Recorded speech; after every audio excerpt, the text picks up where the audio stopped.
Hyvät autoilijat ja mopoilijat, olkaa niin ystävällisiä ja sammuttakaa autonne, kun ootte parkissa tai odotatte jotakin, vaikka omaa perheenjäsentänne tai kaveria tai tuttavanne tai mitä tahansa.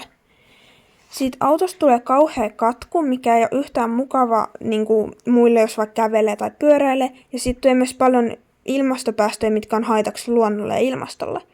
Mä tajun kyllä sen, että se on kiva, että kun on auto päällä, että siellä ei tule kylmä, etenkin talvella, mutta ei se ole se väärti, että aiheuttaa kauheasti ilmastopäästöjä, että laittakaa mieluummin vaatteet enemmän päälle.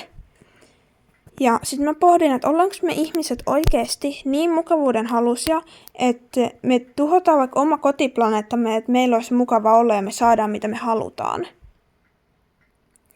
Meidän pitäisi mun mielestä kaikkien ajatella enemmän niin kuin luontoa ja muitakin ihmisiä, etenkin luonto ja ympäristö, ja vähemmän niitä meidän omia mukavuuden haluja, koska tämä ilmastonmuutos tulee ja me voidaan vielä vaikuttaa siihen toistaiseksi.